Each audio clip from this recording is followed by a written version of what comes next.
السلام عليكم ورحمة الله وبركاته وكم يرتو كبجمتوتا في جالتمتوتا هردفتوتا بيجي أورومو تكنولوجيا بكسما هردفتوتا في معاملتون فيسبوك يبرسيسا أورومو أب الحمد لله أنا كوت نجيني كيا كان جالا كان كبجادا باك جرتني سناجيسو إجا هردفتوتا تيا فيديو رات نكيسات حالا كمين لكوسا فيسبوك اتنبنن uffachuu dandeenya kaje uu gaafii kana haalaan namoonni baay'inaan nagaafachaa jirtu kanaaf haala lakkoofsa Facebook keessaniin banattan uffachuu dandeessanan isin argisiisaa na hordofaa jechuudha.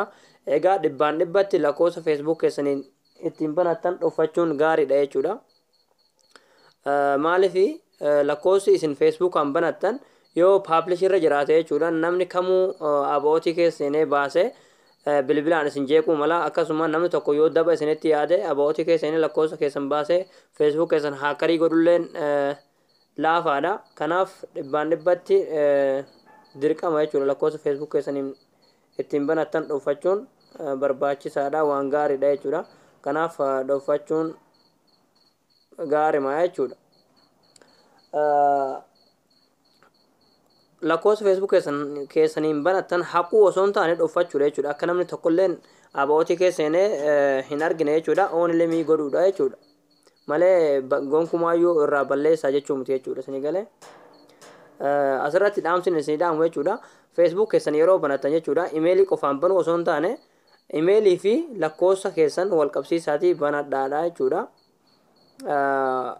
Baay'ee tokko kan isin fayyadudha jechuudha gara fuulduratti jechuudha. Yoo Facebook keessan illee akka tasaa kan cufatu taate lakkoofsi sunillee bakka isin fayyadu qaba jechuudha isin galee deeffachuudhaaf jechuudha. Yoo garuu imeelii qofaa taate baay'ee tokko nama kan dhibuudha jechuudha.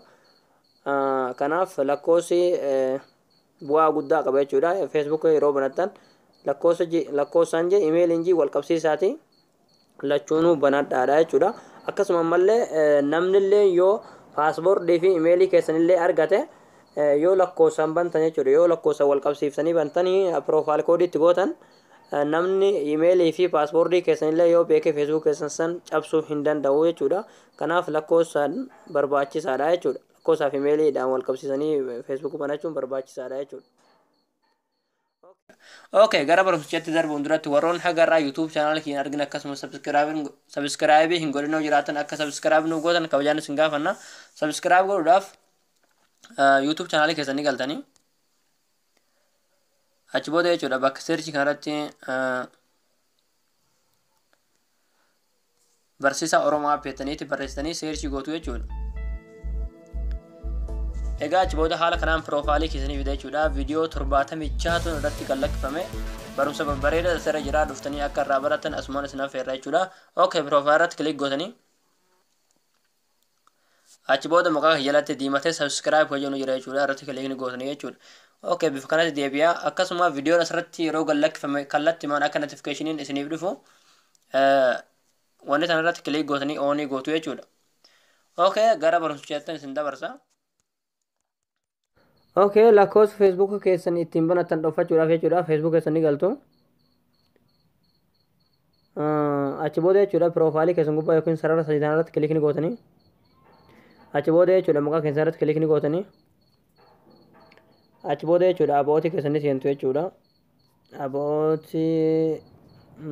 kan irratti kilik ni gootanii.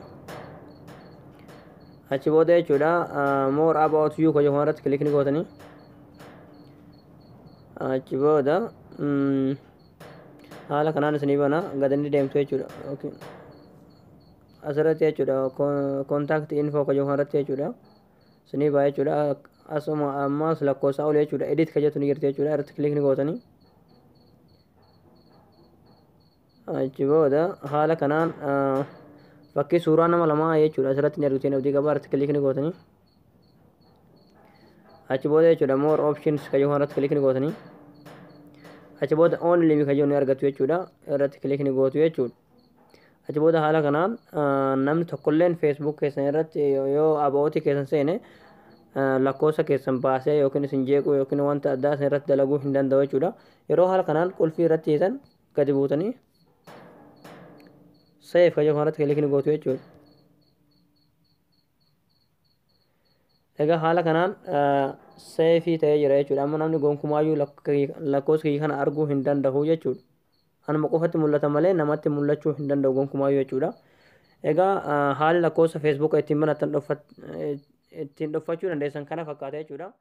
Egaa hiriyootan tiyya barumsi kiyya kanarraa asirratti raawwata. Barumsa biraatiin aga walitti deebinutti viidiyoo kiyya share laayik godhuudhaan ilmaan Oromoo hunda biraan akka nuuf geessan kabajaan isin gaafanna waan hordofaniif galatooma.